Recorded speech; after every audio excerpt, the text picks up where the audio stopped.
ecografía del tercer trimestre. En la primera parte vamos a repasar un poco todos los conceptos que ya veníamos hablando anteriormente, porque obviamente en la ecografía del tercer trimestre lo que vamos a hacer es nuevamente una biometría, la evaluación del líquido de la placenta, pero lo que va a cambiar es que en la segunda parte de la clase vamos a hablar de Doppler, ¿sí? Ahí después me pueden hacer las preguntas. Lo de Doppler que pusimos es lo básico, no es Doppler avanzado, pero como para que puedan entender qué mediciones hay que hacer. Y al final vamos a hablar un poquito de restricción del crecimiento intrauterino, que es la patología más frecuente del tercer trimestre del embarazo, ¿sí?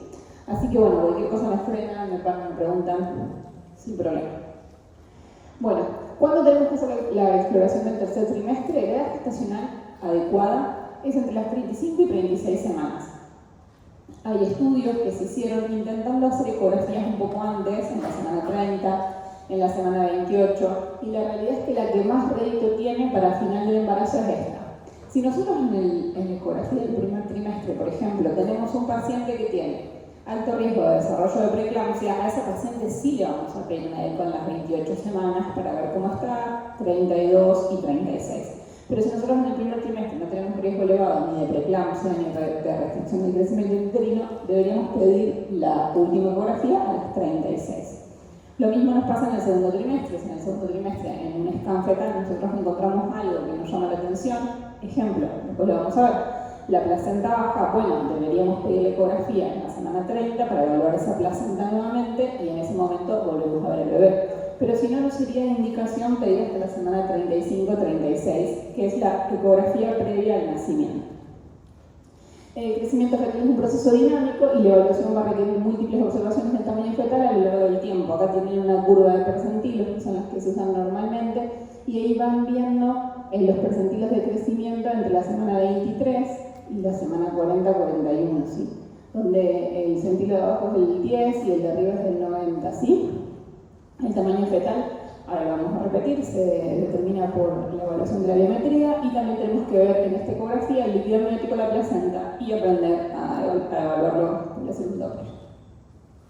La biometría ya la saben, son todas las medidas que tomamos. Ahora vamos a hacer un rápido recuento del diámetro biparitario de circunferencia cefálica, la circunferencia abdominal, la longitud del fémur. En esta ecografía sí es importante, ¿se acuerdan que en las del segundo trimestre habíamos dicho el peso fetal estimado y el percentilo no es importante? En este caso sí es importante porque vamos a saber en qué percentilo está el bebé. Ejemplo, si nosotros tenemos en una ecografía de la semana 36 un feto que nos viene creciendo en el percentilo 90-95, es un feto que tiene muchas chances de ser macrosómico y que no va a poder tener un trabajo de parto adecuado si llega a las 40 semanas.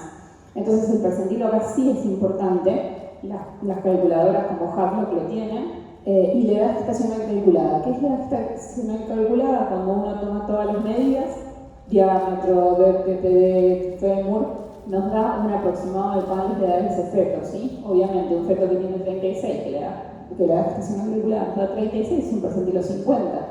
Un feto que de 36, la edad gestacional calculada nos da 38, es un percentilo cerca del 80, ¿sí? Entonces para eso también nos sirve, junto con el percentilo, para saber qué tipo de bebé estamos evaluando.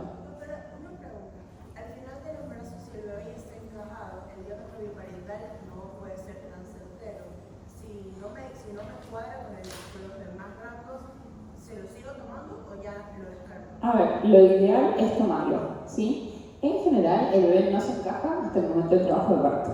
Ese es como un preconcepto que tienen por ahí los que no son obstetras.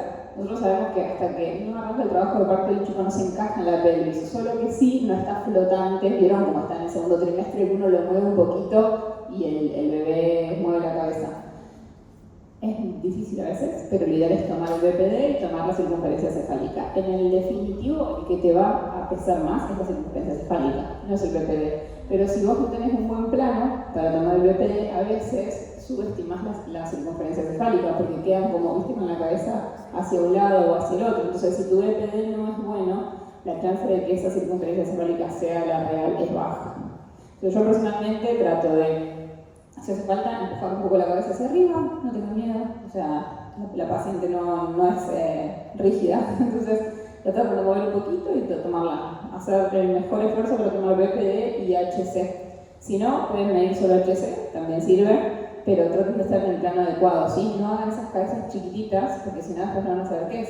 A ver, también en el tercer trimestre se diagnostican, por ejemplo, las microcefalias. Entonces, si uno mide una cabeza que me da menor el percentil 3, ojo, porque puede ser algo patológico, ¿sí? Entonces traten de tener el mejor plano y la mejor medida de BPD-HCD si es posible. La estática, esto ya lo habíamos recordado antes, ¿para qué es importante en el tercer trimestre? ¿Por qué? Porque después de este momento el bebé va a nacer. Si yo le digo al obstetra que el feto está, por ejemplo, en transversa, el obstetra tiene que definir, cuando arranque, cuando sea el momento del trabajo de parto, si va a ser una versión de ese feto o no, o si va a ser una cesárea directamente. Si el chico está en podálica y no se da vuelta, va a tener que ser una cesárea, porque ahora no estamos haciendo más partos en podálica, ¿sí? Entonces, la estática fetal es importante que ustedes pongan por lo menos la situación, si es longitudinal, oblicuo, transverso, cefálico, podálico, y si me ponen la posición del dorso, derecho, izquierdo, eso es importante, pero no cambia tanto porque al momento del parto va a variar. El bebé empieza, cuando adquiere esa posición de cefálica, el bebé los únicos movimientos que hace es como de rotación, ya no le da más el ángulo para girar o demás, ¿sí? Pero bueno, la mayoría de los pacientes, el 85% van a estar en posición cefálica, que es la posición normal y fisiológica para nacer, y va a haber un 20% que van a estar en posiciones viciosas. Bueno, infórmenlo porque el obstetra deberá ver, muchas veces lo que hacen es pedirle una nueva eco a las 38 semanas, solo para ver la posición o para ver el peso, esos que son border macrosómicos, por ejemplo. Entonces es súper importante que ustedes, cuando hagan un informe de estática fetal, sean certeros, ¿sí? Traten de no, porque a veces pasa, uno tiene el preinforme hecho, todos en cefálica, y capaz el chico está en podálica. Y, bueno, es una cefálica, va a parir, tocas y es una cola. ¿Se puede dar vuelta? Sí, se puede dar vuelta, pero después de la semana 36 es raro que un paciente con feto se dé vuelta porque no tiene espacio en el útero. Entonces, en general, en esta ecografía de los 36, una vez más, ustedes van a hacer los ojos de los obstetras, los ojos de las parteras, ¿sí?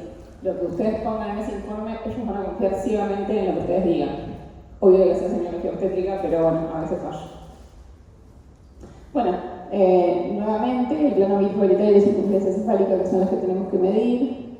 La circunferencia abdominal. Acuérdense que en esta edad gestacional es importante que mida la grasita alrededor, porque eso también le aumenta el peso del feto y es importante y positivo. Y la longitud del fémur.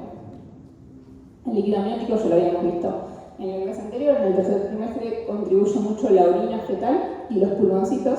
Lo vamos a evaluar, vamos a medirlos, recuerdan, en los cuadrantes para ver que el feto esté bien. Y el líquido amniótico puede estar aumentado, polidramio, disminuido, oligo o sin líquido.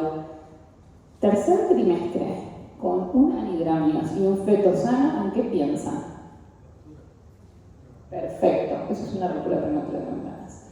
No hay feto sano que llegue al tercer trimestre, que uno lo ve que está todo bien sin líquido. Si el chico llegó al tercer trimestre y, por ejemplo, fue una anidramia por alguna causa, la que sea, el tórax va a estar mal, los pulmones no van a estar desarrollados, el Doppler va a estar alterado, ¿sí? Pero si yo tengo 36 semanas y le estoy haciendo la eco de control y veo que tiene poquito líquido, mándenlo a evaluar y a la guardia porque lo más probable es que haya roto bolsa y la madre no se haya dado cuenta, que sea un chico sano que pueda nacer en las próximas 24-48 horas porque ya con un antibiótico sin problema y pueda nacer, ¿sí? Así que eso, ojo con eso porque cuando uno ve un anidramio a las 20 semanas, el pronóstico es ominoso y fatal. Y cuando uno ve un oligo o una anidramia en la semana 36 es otra cosa. O sea, que lo más probable es que es un chico sano que rompió la bolsa. Bueno, lo que habíamos visto la otra vez, cómo medimos el bolsillo perpendicular al piso. Tenemos dos formas, bolsillo vertical máximo, es el que usamos casi todos. Una vez que hacemos mucha ecografía obstétrica es sencillo y fácil de hacer. El valor normal va a estar entre 2 y 8, o si no va a ser un ILA, que es medir los 4 cuadrantes, y no hay diferencia en el resultado cuando se compara. La placenta, obviamente hay que mirarla, porque ustedes una vez más van a hacer quienes les informen al obstetra y a la partera dónde está, en qué cara, decirle coestructura. Ya normalmente en el tercer trimestre vieron que antes se hablaba mucho de los grados placentarios. Bueno, un grado placentario 3, porque es una placenta envejecida, normal, no pasa nada, puede tener calcificaciones de placenta, no nos preocupamos. Y lo importante es, si en algún momento hubo sospecha de que sea baja, informen cuán lejos está del orificio cervical interno. Lo ideal es, si la sospecha no la tuvo en el primer o en el segundo trimestre, hacerlo a las 30 semanas, no llegar a las 36, que va a ser mucho más difícil porque el bebé está grande, porque lo que decía la doctora, la cabeza a veces está apoyando y no logramos ver bien el borde de la placenta. Entonces, lo ideal es hacer la reevaluación transvaginal a las 30 semanas, ¿sí? Y lo que sabíamos, que la inserción era baja cuando la distancia entre el cervix, el orificio cervical interno y el polo inferior es menor a 20 y previa si toca o pasa el orificio cervical interno. Acuérdense, bueno, obviamente, lo que vamos a ver en la clase anterior de si tienen alguna duda, si tienen la paciente cirugías o cesáreas anteriores, ponen el Doppler, que no haya un agretismo placentario o alguna complicación. En general no, pero por las dudas que lo vean. Anomalías congénitas fetales, mi tema. En el tercer trimestre hay toda una nueva línea de estudio que antes, la realidad es que no le prestábamos atención a los sistemas, porque uno decía, bueno, en el segundo trimestre hay inicio de un scan fetal, en el scan fetal lo dio perfecto, el bebé está todo normal, que puede aparecer en el tercer trimestre, muchas cosas. La ecografía del tercer trimestre entonces es una nueva oportunidad de hacer un estudio morfológico. No me voy a entrar en esto porque de vuelta vamos a estar hablando 10 horas, así que voy a dividirlo en dos grandes grupos y cualquier cosa rara que vean en el tercero, de última lo informan. Pero se detecta más o menos un 5 a 15% de anomalías congénitas, ¿sí? Hay dos tipos de anomalías, unas que son las anomalías de expresividad tardía. Por ejemplo, ahí les dejo una imagen que es bastante interesante. Viene una paciente, le hacemos esta ecografía y en la cabeza vemos este agujero. ¿Sí? ¿Lo ven? Prendemos el Doppler y miren cómo se prende el fuego. ¿Qué es esto? ¿Alguien sabe qué es? Es una malformación de la vena de Galeno. Es una malformación congénita que está desde el segundo trimestre, pero hasta que el feto no crece y hasta que ese vaso no se desarrolla y tiene más caudal, no se ve. Entonces es muy común verlo a partir de las 28 o 30 semanas que uno hace una ecografía del feto y ve, lo primero que uno ve, ¿no? Es, como decía la doctora, trato de hacer el BPDM, pues, ¿qué es esto? Esto es un agujero en la cabeza del chico, o sea, no puede estar ahí, es algo que no tiene que estar ahí. Bueno, quistes, tumores, alteraciones ventriculomegalia que quizás no las vimos en el segundo trimestre y en el tercero aparecen, ¿sí? En el sistema nervioso central, alteraciones del cerebelo, del desarrollo cortical, vasculares, esta es una anomalía vascular, ¿sí? Es todo un vaso que se roba toda la sangre. Quistes, tumores en las cardiopatías, por ejemplo, las estenosis de la aorta, la pulmonar, lo que terminan generando, porque el chico va creciendo, es una desestructuración en el corazón. Tenemos los corazones, por ejemplo, hipertróficos y no entendemos por qué, porque claramente hay alguna válvula que está estenótica o que está atrésica, ¿sí? Las coartaciones de aorta se pueden ver, algunas cardiopatías funcionales. En el intestino podemos ver atresias, sino la doble burbuja, que a veces en el segundo no es tan fácil de ver, porque el intestino todavía está un poco inmaduro, entonces se ven mejor en el tercer trimestre, ¿sí? Displasias esqueléticas, sobre todo las anuletales. ¿Se acuerdan que hablamos en el segundo trimestre, una vez que vemos huesos cortos, muchos huesos cortos, lo más probable es que sea una displasia esquelética letal? En el tercer trimestre que vemos los acondroclásicos, los enanos comunes, porque son los pacientes que tienen un catch-up de crecimiento restringido, pero sin ser tan severo como una displasia esquelética letal, ¿sí? Con un tórax normal, con una cabeza un poco abombada, pero esta es una patología típica del tercer trimestre. Algunas enfermedades urológicas, como por ejemplo obstrucciones de la vía urinaria, quistes, displasias renales, quistes de ovarios en las nenas, ¿sí? Es muy común ver niñas con quistes de ovario. Sucede porque el feto femenino, mujer, está expuesto a la cantidad de hormonas, estrógenos sobre todo elevados de la madre y se forman quistes. Normalmente estos quistes tienen que ser evaluados por los equipos de fetal, pero muchos de ellos resuelven postnatalmente. Uno le saca el estímulo hormonal, o sea, saca el bebé de la panza de la mamá y se resuelve el quiste. Otros no, que son grandes, que son complejos, que son sangrantes, hay que operarlos postnatalmente. Entonces, ojo con, ahora hay otras más, pero ojo con las anomalías congénitas en el tercer trimestre porque existen. O sea, uno piensa, bueno, ya está, El scan lo hizo alguien y dijo que estaba todo bien, o vemos a veces, ¿no? Vemos el scan y está todo perfecto. Pasaron un par de semanas y todo cambió. Lo mismo con las adquiridas. Las anomalias congénitas adquiridas son las que, lo que se llama como de inicio variable, depende de la gestacional, porque ocurren después de una lesión. ¿Cuáles son las lesiones o las condiciones más comunes? Las infecciosas. Citomegalovirus, toxoplasmosis, Epstein-Barr, todas esas suelen generar lesiones, la mayoría son lesiones tipo hipóxicas isquémicas o algunas hemorrágicas. A veces, bueno, tenemos daño disruptivo traumático, pero que generan daño no que son estructuralmente que el chico tenga esto, ¿no? Y que como creció se ve. Es algo que aparece y en el agudo le genera un daño, una noxa, que genera estos problemas. El más clásico o típico es el hidrotórax. ¿Ven acá? Esto es un hidrotórax fetal unilateral. Este paciente lo tuvimos hace 15 días. Obviamente lo importante acá es la historia clínica dirigida, ver si la paciente tuvo exposición a factores de riesgo, explorar, hacer las ecografías y bueno, definir cuál es la terapéutica. Con un hidrotórax unilateral lo que uno tiene que hacer es evaluarlo en el tiempo y ver si es una lesión aguda, como fue este caso. Hoy haremos a la paciente que no tenía más agua en ese pulmón. ¿Qué sucedió? Todavía no sabemos. Obviamente la indicación es hacer una amniocentesis, estudiar, hacer las serologías. Tiene una serología positiva para citomegalo, IgM y IgG negativa. Pensamos que se contagió un citomegalo. Puede ser, ¿cómo no? Vamos a ver el líquido amniótico cómo nos da. Muchas veces esto se asocia a algunos síndromes también. Es más raro que no hayamos encontrado marcadores en el primer y segundo trimestre, pero puede ser. Hemos tenido un caso de un hidrotórax bilateral de una paciente que cuando estudiamos el líquido amniótico el resultado fue el síndrome de Down. El síndrome de Noonan también se asocia a hidrotórax, a hidrops fetal, y bueno, es un momento, en el tercer trimestre, a partir de la semana 28 en realidad, donde hay terapias que se le pueden ofrecer. Ya en la última clase vamos a charlar de eso, pero bueno, hay que tomar conducta, porque la obstetra tiene que ver, bueno, esto es así, ¿qué hago? ¿Cómo lo recibo? ¿Dónde nace? No puede nacer en cualquier lugar un chico que tiene el pulmón completamente colapsado por líquido. Así que bueno, recuerden las anomalías congénitas, que son un montón. Acá es como está la vuelta a la lista que uno repase y que tiene que ver, pero en general cabeza, si pueden ir.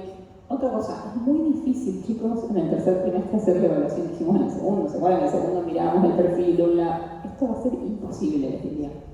Entonces, hagan la biometría y en los cortes de la biometría, teniéndolo lo mejor posible, van a ver muchas cosas, ¿sí? No se vuelvan locos si no pueden tener un perfil. Bueno, ahí confiamos en el perfil que vio el médico o el doctor que hizo el scan. Porque entiendo esto, ¿viste? Obviamente las guías te dicen, bueno, evaluación del perfil. Un chico que está encefálica, con dorso anterior, mirando hacia la columna de la madre, jamás le van a ver el perfil. O sea, ni aunque estén 10 horas. Y las turneras para hacer ecografía obstétrica del tercer trimestre duran 10 minutos, 15. No sé si el tiene 20, pero tiene que ser el informe también. O sea, son muy cortos los turnos porque es para eso, cómo está, peso y ya está. Y bueno, miren todo lo que habría que ver, es muy difícil, no pretendo que hagan un estudio detallado como el scan, pero sí, si tienen los cortes básicos de la biometría, mirarlos un poquito más, ¿sí? Bueno, y ahora sí vamos a entrar en esto que es un poco más complejo, un poco más engorroso y que es evaluación Doppler, ¿sí? El Doppler es una técnica no invasiva que obviamente lo usamos para estudiar la circulación y los cambios en la resistencia al flujo sanguíneo entre útero, placenta y feto, y el cambio del flujo se puede medir como índice de resistencia o como índice de pulsatividad. Lo que usamos mucho es el IP. La realidad es que el índice de resistencia ya no se usa más. Antes los obstetras más viejos, hace unos 10 años lo usaban, nos dimos cuenta que no sirve para mucho, así que lo que se usa es el IP. Obviamente hay que estandarizarlo en cada vaso según el que estudiemos. Ahora vamos a hablar de los más importantes, de los cálculos más importantes. Tenemos que magnificar el lugar donde está el vaso, usarlo en el color, ajustar la ventana de color y la escala de velocidades. Y si usamos doble pulsado, lo mismo, ajustar el tamaño de la muestra, la escala de velocidad y el filtro. Lo importante es tener por lo menos 3 ondas consecutivas sin movimientos respiratorios o fetales. Súper difícil porque el feto se mueve y ya tiene movimientos respiratorios en el tercer trimestre, pero bueno, con que tengamos 3 zonas uniformes, estamos bien, entre 3 a 6. En la valoración del flujo, lo que tenemos que tener es una trazada continua de la onda desde que comienza hasta que termine el ciclo, ¿sí? Por ejemplo, este es el caso, o bien, es trazo continuo. En los vasos arteriales, como es este caso, se puede usar el trazado automático, pero en los venosos, que es el caso del ductus, muchas veces nos pasa que el trazado automático no es tan bueno, entonces lo terminamos haciendo manual. Yo siempre digo esto, depende del equipo que tengamos. Hay equipos que el trazado automático es difícil, incluso en el arterial, ¿sí? Así que se hace lo manual. Y hay equipos que son buenísimos y que ponemos realmente unas imágenes que no son las mejores y toman un ductus, por ejemplo, perfecto. En los dos, obviamente, vamos a medir el IP y lo vamos a comparar con los rangos de referencia de cada vaso, que obviamente no hay que saberlos en la calculadora. Con saber la calculadora que usamos, ponemos los valores y ya está, y nos dicen qué percentil estamos. Y en casos como por ejemplo la anemia fetal, lo que nos va a importar ahí es la velocidad del pico sistólico, ¿sí? Ese es el único momento donde vamos a usar el pico sistólico para algo. Bueno, en el Doppler arterial las velocidades sistólicas y diastólicas lo que cambia, digamos, es la presión de entrada y la resistencia vascular, ¿sí? Tienen esta forma. La resistencia vascular se puede alterar por cambios en el tono vascular. Obviamente, las arterias que pueden tener estos cambios son la cerebral media, que es la única que medimos, porque obviamente podemos medir la renal, la hepática, pero en un feto, chicos, no es así. O sea, la medimos, ahora vemos 3 cosas. O vasoconstricción del ductus si se inicia indometacina, y los cambios vasculares estructurales en las uterinas y el cordón umbilical en la disfunción placentaria. En el Doppler venoso, obviamente el vaso venoso más estudiado es el ductus, la cava y el umbilical también, pero el que se usa es el ductus. Nos va a dar información de la funcionalidad cardíaca y todos tienen este mismo tipo de onda, ¿sí? Sistólico, diastólico y la sístole arterial, ¿sí? Como una En el Doppler feto-placentario, obviamente lo que vamos a estudiar es el flujo sanguíneo materno-fetal, obviamente no invasivo y reproducible fácilmente. Evalúa la circulación entre el útero y la placenta por medio de las arterias uterinas y la umbilical, la circulación fetal arterial, estudiando la cerebral media, y la venosa del feto, estudiando el ductus. Se puede estudiar la cava y la vena umbilical. Insisto que nadie mide la cava y nadie mide la vena umbilical. Bueno, la placenta, como saben, es el compartimiento donde hay intercambio de gases y fluidos. El materno lo valoramos por las uterinas y la parte fetal se valora con las umbilicales. La maduración vascular fisiológica va avanzando en la gestación y en las uterinas lo que vemos es aumento del flujo diastólico con pérdida de Notch, en las umbilicales flujo telediastólico y disminuye el IP en ambos vasos. Ahora vamos a mirar un poquito cómo son las ondas y cómo son los Doppler de cada uno de estos vasos. Entonces, ¿cómo tenemos una buena umbilical? ¿Cuál es la técnica adecuada? Bueno, lo importante que tienen que saber acá, depende de dónde registremos la umbilical, va a ser el valor, ¿sí? Lo ideal es asa libre de cordón. ¿Por qué? Porque en el extremo fetal y a nivel de la placenta lo que hay es como mayor resistencia, ¿sí? Entonces, la impedancia es más alta a nivel fetal y el flujo de fin de diástole ausente o reversa se ve más si estamos muy cerquita del feto, y hay rangos obviamente de referencia. Siempre lo que se indica es cordón libre, pero por ejemplo en los embarazos gemelares, ¿qué nos pasa? El cordón libre, a veces no sabemos de qué gemelo es. Una cosa es ya lo van a ver en la clase siguiente, ¿no? Unos gemelos biamnióticos bicoriales que tienen 2 bolsas, 2 placentas que están claramente separados, y otra cosa son los monocoriales. Y otra cosa es, pues no sé si vamos a tener tiempo, pero de última les muestro la presentación que tenía armada para el Ateneo. Los siameses, por ejemplo. Tuve un caso de siameses onfalópagos que salía pegado el cordón, entonces no había manera de evaluar esos cordones, ¿sí? Entonces la mejor manera es ir al lado de las umbilicales, ¿vieron? Cuando salen de la vejiga, ahí y medias ahí. ¿Y qué tiene eso? Mucha resistencia. Siempre nos va a dar un Doppler que aparece o impresión alterado, pero es porque lo tenemos que medir casi que dentro del feto, porque si no sabemos de qué paciente es, ¿sí? Así que bueno, en esos casos hay también rangos de referencia y donde uno puede poner que la umbilical la tomó no en cordón libre, sino en el extremo fetal, ¿sí? Acá tenemos, por ejemplo, una imagen típica de, bueno, acá está la placenta, acá está el cordón libre, prendemos el Doppler y nos posicionamos en la umbilical, ¿sí? Y lo que tenemos que ver es que por lo menos tengamos 3 ondas, 3 a 6, esta no está parecida a estas, ¿no? Similares, y agarramos y la medimos. Acá tenemos un feto de 29 semanas, donde el IP es de 1,18, a menor edad gestacional suele ser más alto el índice de pulsatilidad. Y ven, lo que nos importa es sobre todo el IP, porque este va a ser el dato que cuando vayamos y les muestre las calculadoras, van a ser el dato que van a cargar en la calculadora fetal. Este equipo, por ejemplo, con el que uso yo en el hospital, es un equipo que es un Canon, un Play o creo que es, no estoy segura. Mide lo que se les ocurre, chicos. O sea, les puedo poner el peor ductus venoso y lo mide bien. Después por ahí agarro el Minride o agarro un Sonocare y tengo que hacerlo manual porque se me baja la onda. Acá, por ejemplo, si hubiera medido esta, a veces me hace como el artificio de técnica de que hay ausencia de flujo de fin de diástole y no es real, ¿sí? Pero bueno, mucho depende del equipo con el que trabajemos.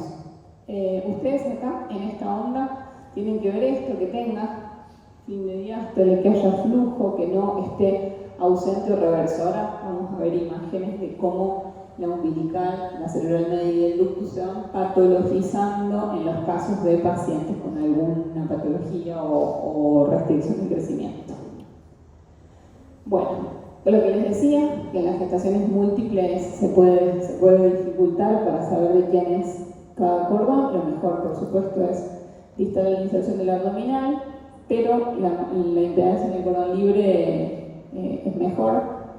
Y en el cordón de 2 vasos, que a veces nos pasa, que hay una umbilical única, esa única es mayor, entonces la impedancia es menor.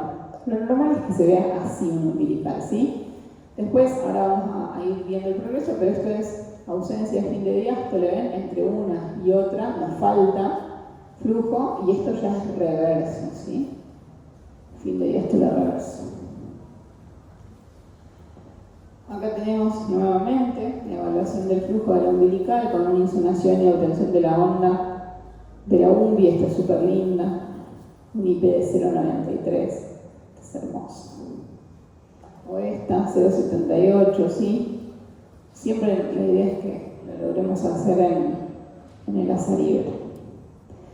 Y los cambios progresivos en la onda de velocidad del umbilical, que es la imagen que vimos antes, pero para que ustedes en su mente logren entender qué es lo que va pasando. Esto es, la umbilical habla de cómo le llega el flujo al feto, entonces no llega bien, le empieza a llegar restringido o ya casi no le llega, ¿sí? Este es el flujo diastólico normal, que tiene este espacio entre una onda y otra onda, ¿sí? Ya acá empieza a estar disminuido el flujo, pero sigue siendo positivo, ¿sí? Acá ya tenemos flujo diastólico ausente entre una onda y otra onda, y este ya es flujo reverso, ¿sí? Este es más un indicador de que hay algo en el feto que no está bien. Obviamente ahora después vamos a hablar qué otros estudios hacemos y cómo medimos para estar seguros que esto es así. Ante una medición de un umbilical que no nos va bien, ejemplo esta, o esta no está normal, pero está ahí, la indicación siempre va a depender de la gestación del paciente, pero sería que uno termine el Doppler, haga la cerebral media, haga el ductus venoso, y si la umbilical sigue dando persistentemente mal, que la paciente vaya a comer, camine, haga alguna actividad y regrese. Es muy arriesgado por un Doppler que uno hace en un momento, que es una foto finalmente, poner, por ejemplo, umbilical reversa, porque no solo el umbilical, sobre todo el ductus, cuando vemos el ductus reverso, porque la obstetra va a tomar conducta con eso. Y la conducta, lo más probable es que sea sacar el chico. Entonces, si uno hace este informe en la semana 36, no es tan grave porque es un chico de término, pero imaginen si les mandan un Doppler fetal para hacerse a las 28, a las 30, y su informe de Doppler no es certero o fue de un momento donde el bebé por algo hizo estos descensos y el obstetra termina sacando un prematuro que no tenía que nacer, sobre todo por eso, ¿sí? Bueno, la cerebral media es un vaso que va a estar en el polígono de Willis, en esta imagen, en el corte transverso de la base del cráneo, donde vieron donde están los tálamos y las alas mayores del efenoide, y ahí ponen el Doppler color, van a ver el polígono de Willis y la cerebral media. El volumen de la muestra se coloca en el tercio proximal de la cerebral media, aproximadamente acá, vamos a ver atrás, cerca del origen de la carótida interna, y la velocidad va a disminuir desde el origen hacia distal. El ángulo de disonación va a ser de 0 grados y tenemos que intentar no hacer presión innecesaria en la cabeza del feto, porque eso puede aumentar la velocidad del pico sistólico, que como les dije es uno de los indicadores marcadores que usamos en los casos de sospecha de anemia fetal, y nos puede modificar el IP. Se tienen que registrar de vuelta entre 3 a 10 ondas. El punto más alto de la onda es el de este acá, ¿sí? Este es el pico sistólico. El pico sistólico se puede medir con calipers o se puede poner con trazado automático y nos dice el valor. El IP se calcula en general como es arterial, con el autotrazado, pero a veces lo podemos hacer manual sin problema, y hay valores de referencia que cuando los pongamos en la calculadora nos va a decir en qué percentil está. Acá ven, ahí más o menos la posición correcta para hacer la medición de la cerebral media. Uno puede elegir cualquiera de las dos cerebrales medias. Muchas veces se usa la superior porque es más fácil, pero a veces por posición de la cabeza o demás podemos usar la de abajo y no pasa nada, ¿sí? Se puede medir cualquiera de las dos. Acá tenemos como la posición, una muy buena posición. Esta es una buena cerebral media. Tiene un IP de 2,91, esto es un feto de casi 30 semanas. Y acá vemos que bueno, tenemos la onda bien clara, ¿sí? Este es un vaso de mayor resistencia, como ven, a diferencia del umbilical, que es un vaso mucho menos resistente. En los embarazos normales, el pico sistólico aumenta y el IP disminuye cuando va avanzando la gestacional. Cuando tenemos disminución del IP, suele ser porque los fetos tienen hipoxemia o hipertensión fetal. Y el aumento de los picos sistólicos se ve en fetos con anemia o hipercapnia. Acá está el caso típico, ¿no? Esta es una cerebral media normal. Esta con anemia es normal, o sea, si uno la ve, la morfología es normal. Lo único que tiene es alto, el PS, ¿sí? Llega hasta bastante más alto que esto. Y en la hipoxia, fíjense esto, ¿qué les parece esta onda? Parece un umbilical, ¿o no? O sea, tiene características umbilical, y no tiene que ser así. O sea, la cerebral media es una arteria propiamente dicha, con buena estructura muscular. Entonces eso es porque está vasodilatando, claro, para que le llegue el flujo al cerebro. Y cuando el cerebro fetal vasodilata, como habíamos dicho, si hay hipoxemia o hipertensión fetal. Los cambios progresivos que podemos ver en la velocidad de flujo de la cerebral media en la hipoxia, que es en general el mecanismo que lo altera, es el siguiente. El primero es la velocidad de flujo normal con alta resistencia, después aumenta moderadamente las velocidades y ven, en la diástole empieza a ser un poco mayor, ¿sí? Con un poco de caída de la pulsatividad, y después acá ya tenemos un marcado aumento de las velocidades diastólicas, y como el caso extremo sería este anterior, ¿eh? Este es un caso extremo. O sea, cuando vemos tan bajo el pico sistólico y tan grande la diástole, es porque claramente hay vasodilatación cerebral.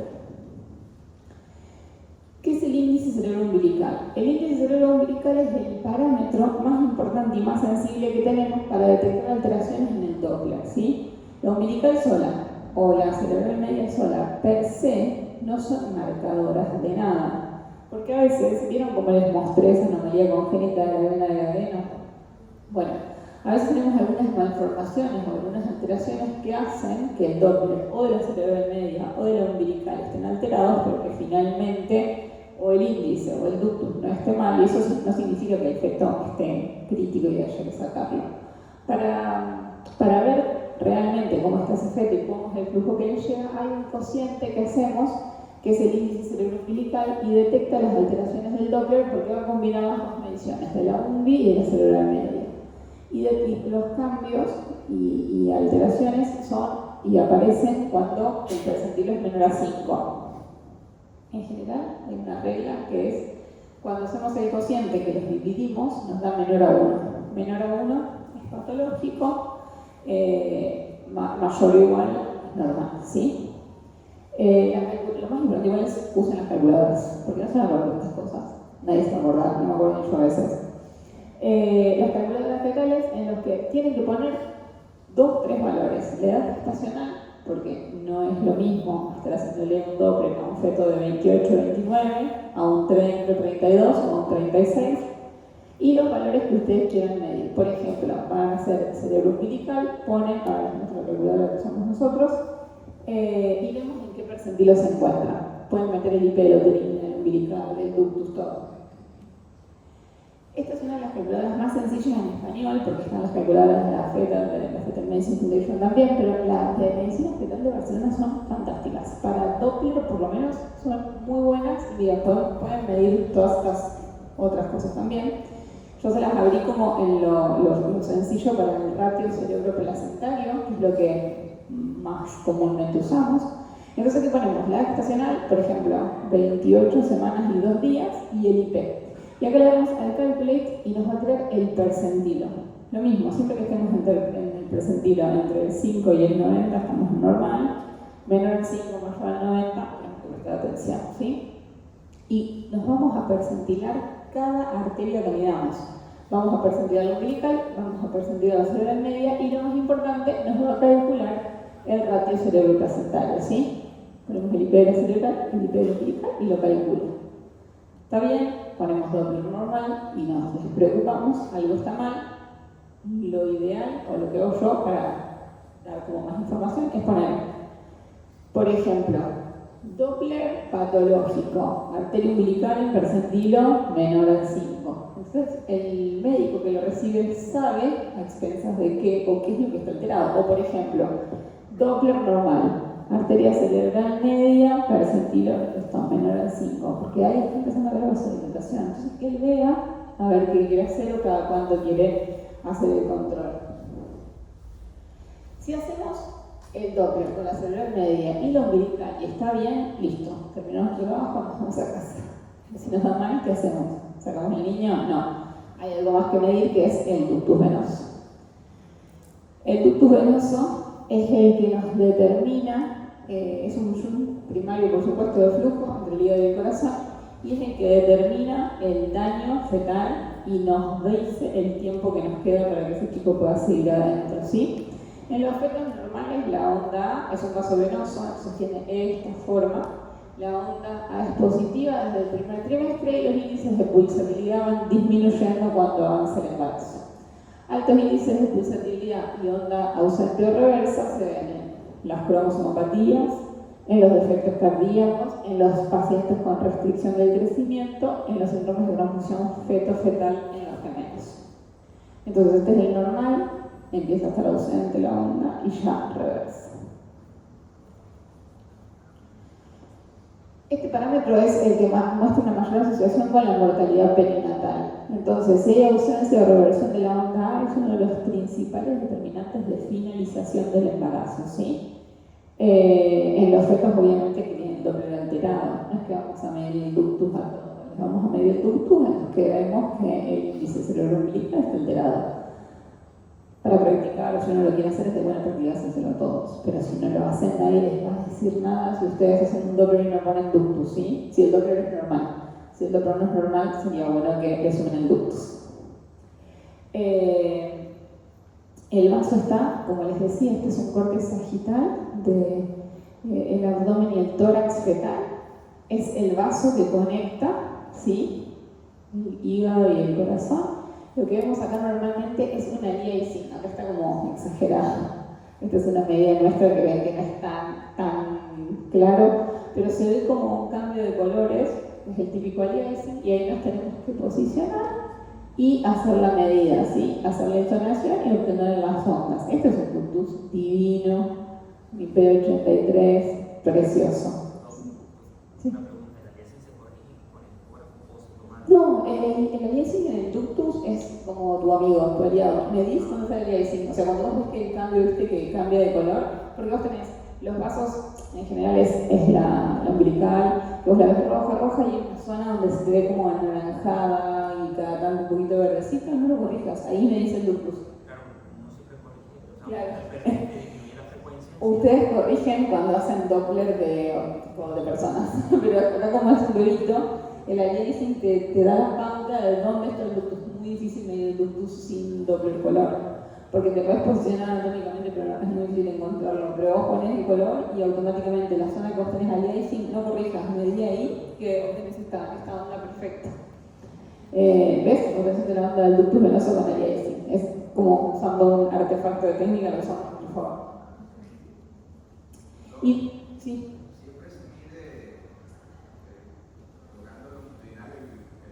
No, lo medís, el ductus es difícil de medir. Lo medís donde vos lo sepas medir y lo puedas medir. Yo personalmente, cuando hago la TN, veo que en la TN lo teníamos que medir también. En la TN lo mido así porque es un feto chico y es más fácil, pero en el tercer trimestre obtener esta posición es dificilísimo. Así que lo más común es que hago esto, o sea, voy como desde el corazón, bajando, y prendo el Doppler, y cuando veo la aliasing me dice el ductus.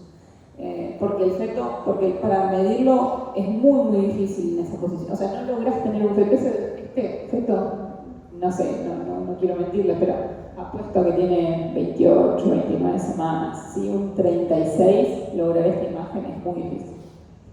Así que bueno, lo miden, o sea, yendo desde el tórax hacia el hígado, ¿sí? Cualquiera de las dos mediciones está bien.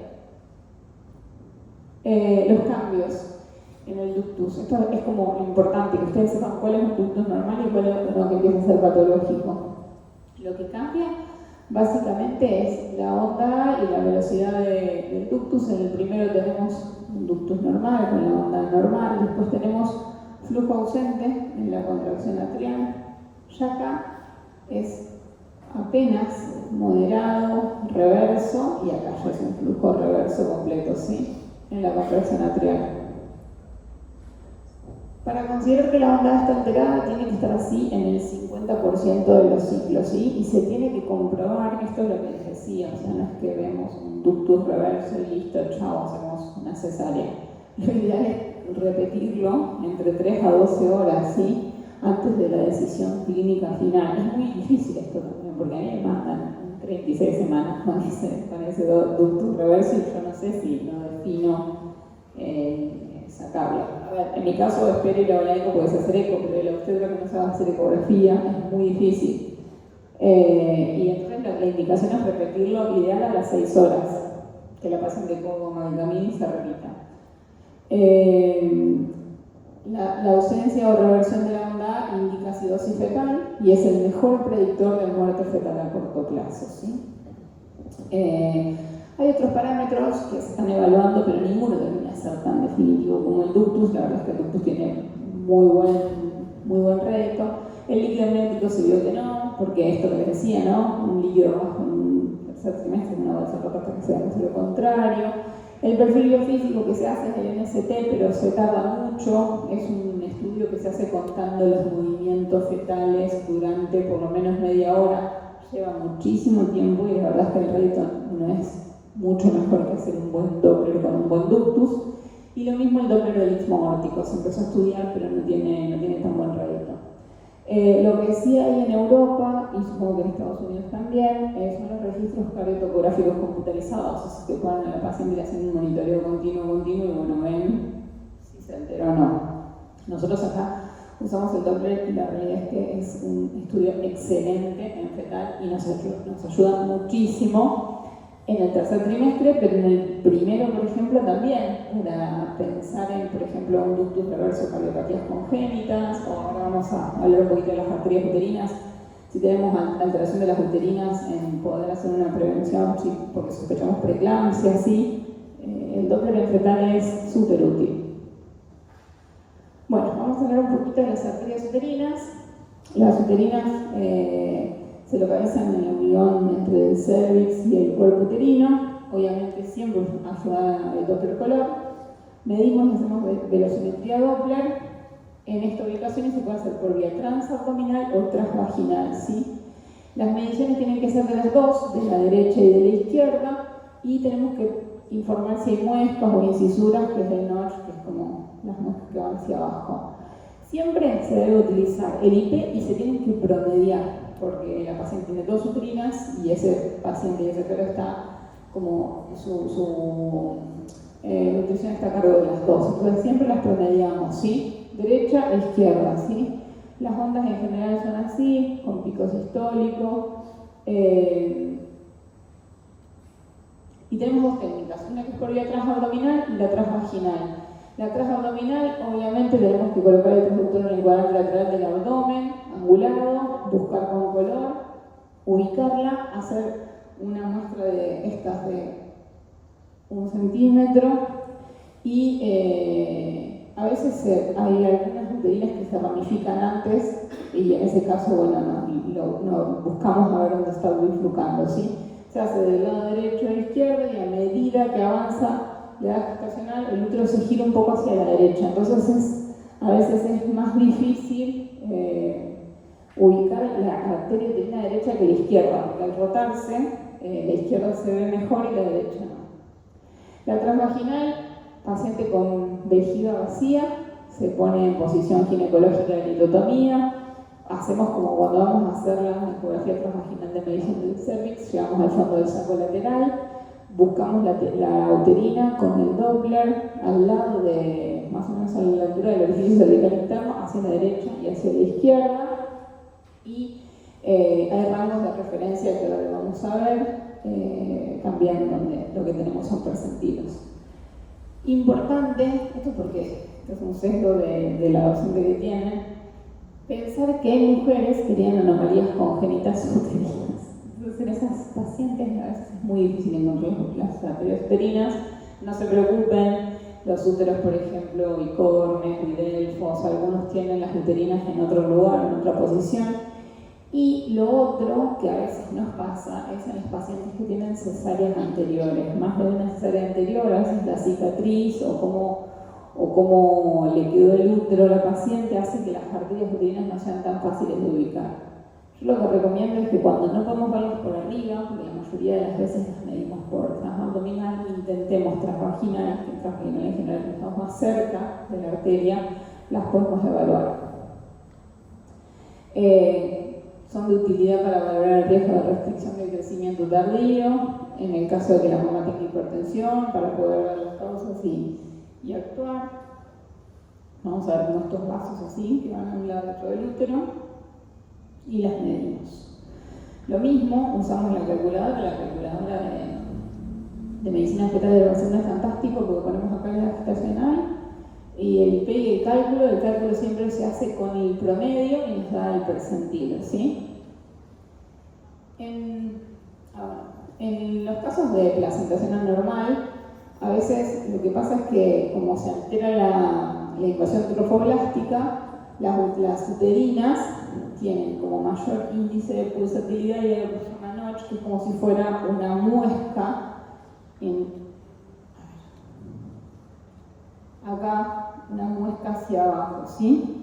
Eso pasa cuando hay aumento del IP de las uterinas y por eso, por ejemplo, en las pacientes que tienen alto riesgo de preeclampsia o de tener fetos restrictos.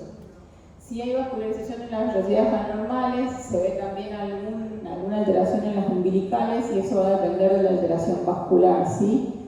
La mayoría de las veces, o sea, con un 30% se va a reflejar en el aumento de los IP y 50% como un flujo en diástole ausente.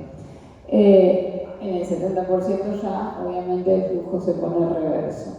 Y el riesgo de hipoxemia o acidemia es proporcional a lo que nos disminuye la diástole en la umbilical, ¿sí?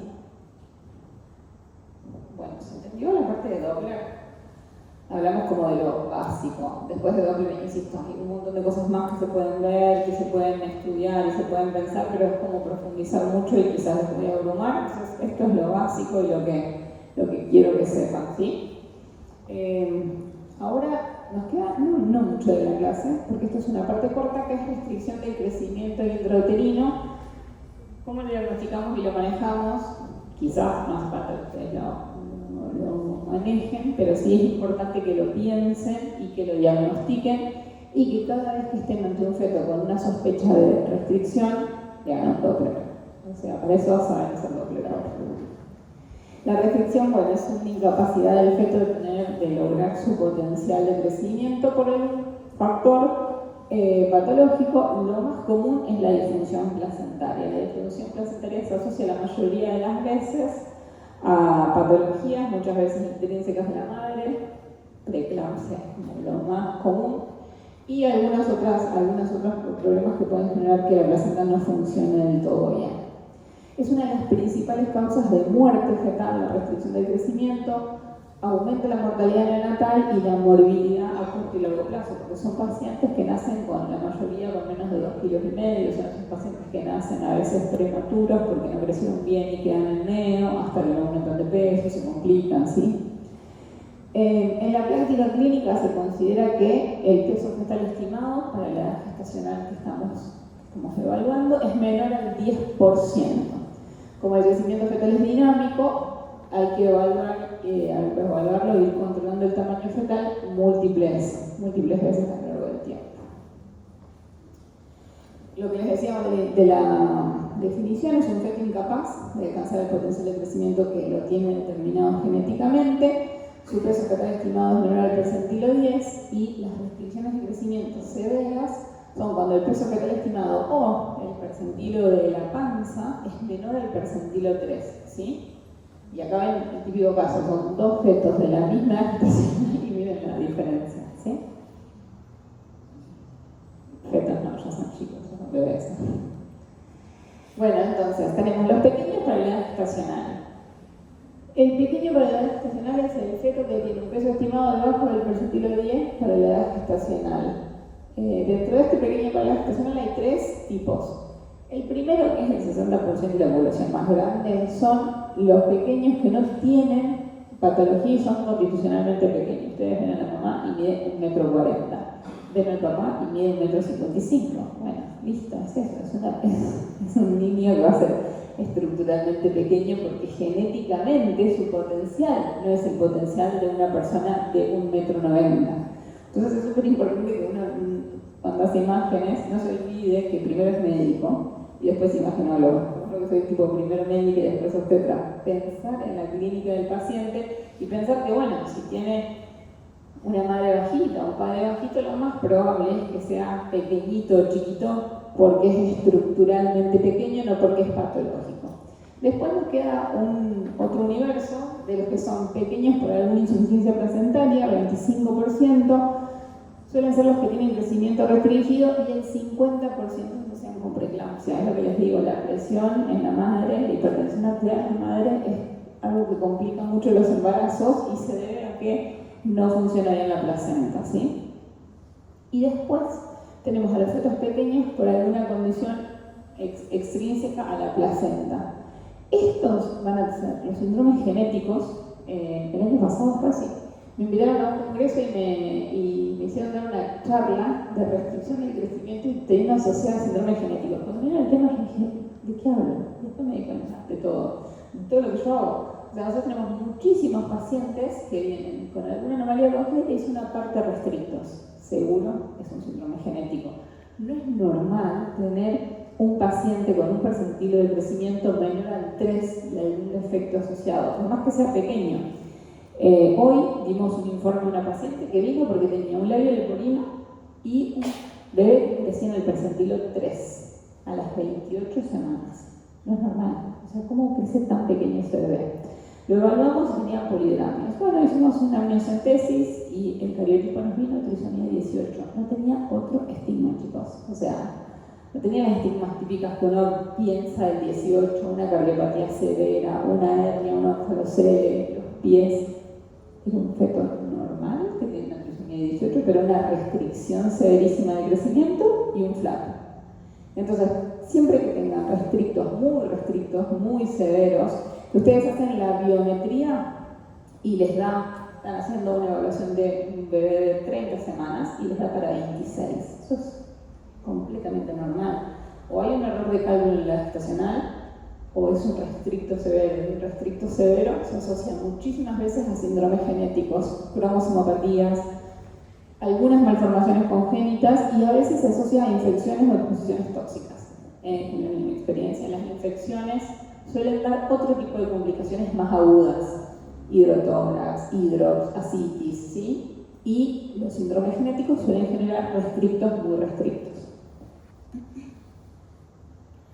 El diagnóstico, bueno, esto es bien obstétrico, se mide la altura uterina y vemos que para la edad gestacional es una panza chica, obviamente ecográfico, porque una obstétrica hace esto y lo primero que empieza una ecografía, ahí me les va a llegar una ecografía que se llama 36, ahí les va a llegar un 28 y una ecografía de urgencia. Bueno, todos ustedes que tienen que saber hacer una buena biometría y probablemente un Doppler, porque si la altura uterina da muy mal, el que va a decir si es un restricto es el ecografista.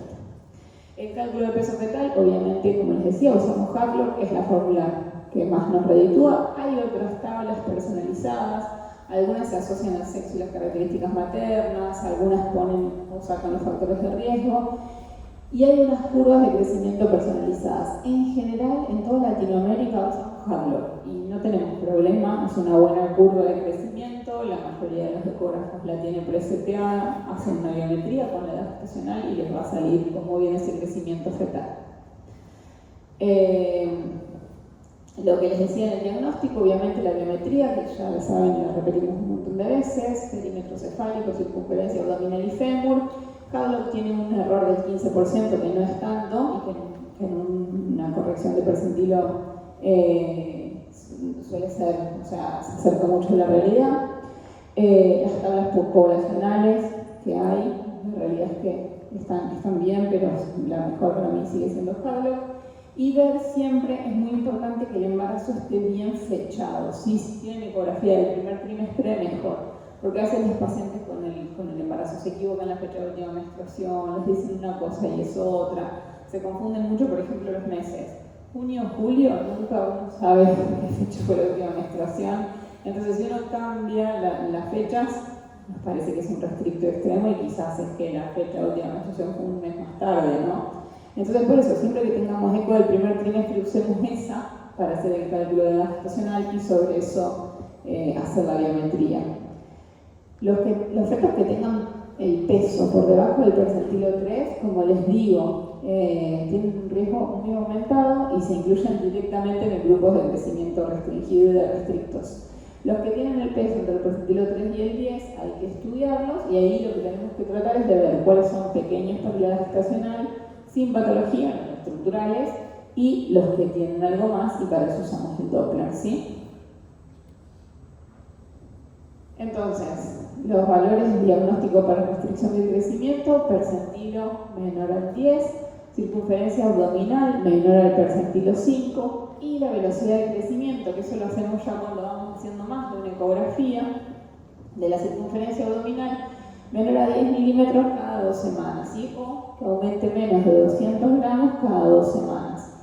Esto pasa que cuando nos piden una ecografía, por ejemplo, de un paciente a las 28 semanas y nosotros vemos que es restricto y que crece en el percentilo 10, obviamente ese médico no se va a quedar tranquilo, nos va a pedir una ecografía a las 30, a las 32, a las 34 y ahí nosotros vamos haciendo esta curva de crecimiento y viendo si este feto tiene un crecimiento sobre su carril, que es siempre parejo, o si está tratando de cachapear, o si está cayendo de percentilo, ¿sí? Eso es algo que nosotros vamos a poder ver cuando tengamos como a los médicos que confían en nosotros y que le hacemos todas las ecografías en general a la paciente, y vamos a tener estos pacientes que cada 15 días van a hacerse la eco, Doppler, y vamos a ir viendo qué o por qué tiene este problema de restricción.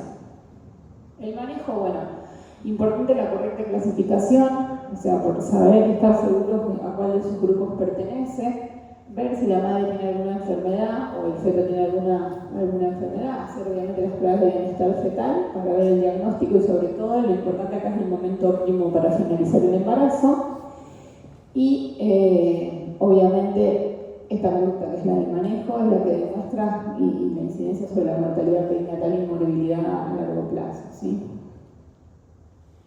Manejo, bueno, como dijimos, los embarazos los de la madre lo dividimos en alto o bajo riesgo. Esto se va a dividir según el riesgo que hayamos calculado en el primer trimestre, ¿sí? Para riesgo de restricción, para riesgo de preeclampsia, para riesgo de cromosomopatías.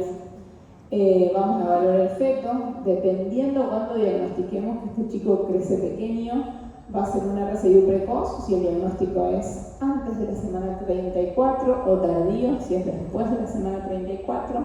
Tenemos que hacer un Doppler, el Doppler como habíamos visto y recordado antes, viendo la umbilical, viendo la célula media y viendo el ductus, y algunos nos van a pedir un perfil biofísico midiendo el líquido amniótico, los movimientos fetales y el monitoreo.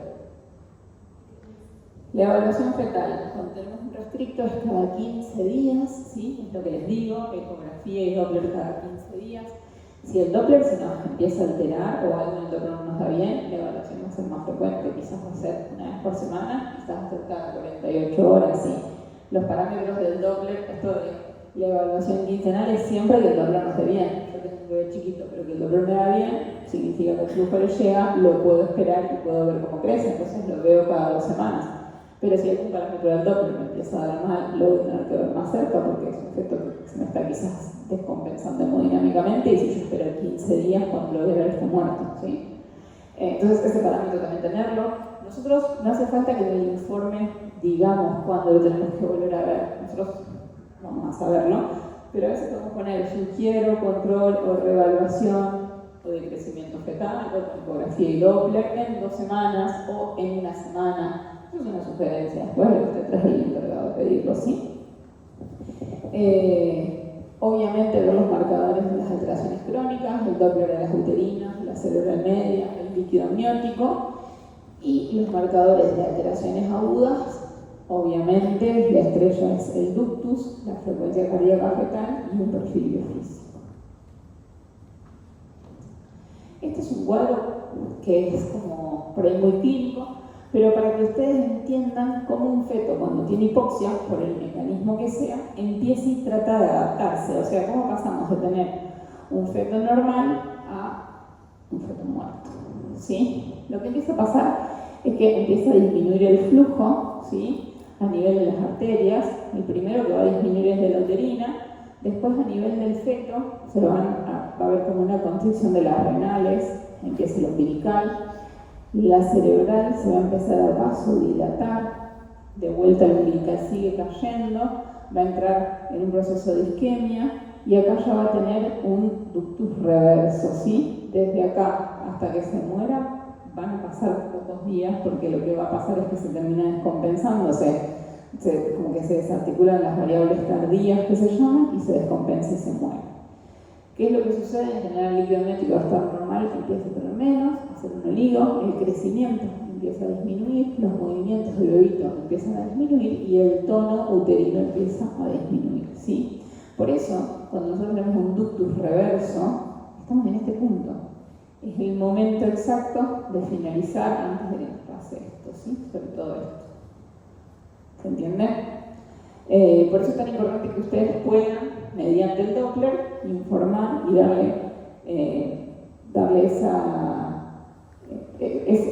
devolución, digamos, a la obstetra. ¿Qué es lo que va a estar esperando? La obstetra, si ustedes le dicen, no sé, la cerebral está dilatada, pero el ductus está bien, él sabe que está entre esto y esto, ¿qué puede esperar? ¿Se entiende? O la cerebral está bien, la umbilical tiene un poquito de no ausencia, pero sí, quizás un poquito de ausencia de fin de diástole. Bueno, se queda tranquilo, miren todo el proceso que falta hasta llegar acá. Obviamente, ese quedarse tranquilo implica ecografía, si ya tenemos la umbilical alterada, en 1 semana, no en 15 días, ¿sí? Si, por ejemplo, el bebé es chiquitito, pero no hay nada más que alteración de las uterinas, se queda tranquilo, lo evalúa en 15 días, ¿sí? Pero a medida que todo esto se va descompensando, hay que estar controlándolo cada vez más cerca antes de llegar a este punto.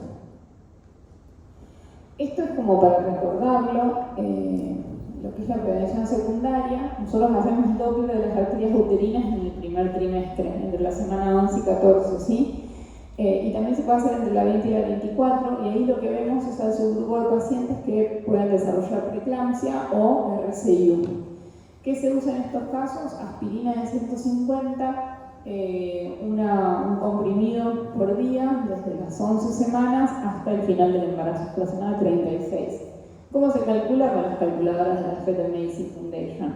Cuando uno hace el ATM, a la paciente lo que tiene que hacer es una historia clínica abreviada, donde le pregunta fecha de nacimiento, edad, si es tabaquista, la mide, ve cuánto pesa la paciente, se le mide la presión del lado derecho y del lado izquierdo, se ponen todas las variables del ATM que sacamos, hueso nasal, ductus, cuánto nos dio el ATM, y se ponen los dos valores de la OIP de las uterinas, vieron cómo medimos las uterinas acá al final o cómo se miden en el segundo trimestre, y se hace un cálculo. Y ese cálculo nos da el riesgo de preeclampsia, con un montón de factores que son, bueno, esos que les digo, y el riesgo, si es entre 1 y 100, es riesgo alto. Esos pacientes de riesgo alto no significa que sí o sí esos bebés van a ser restrictos, significa que tienen mucha más chance de que sean restrictos. Entonces, ¿qué se hace? Se le da la aspirina a partir de esa semana, 11, 12, 13, 14, hasta la semana 36. ¿Y qué más se tiene que hacer? Un control.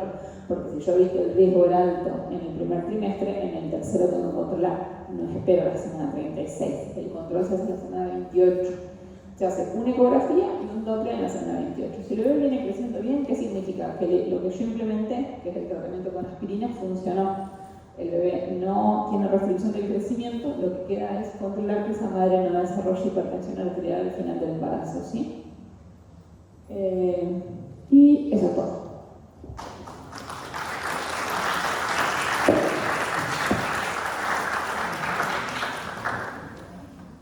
¿Dudas o preguntas?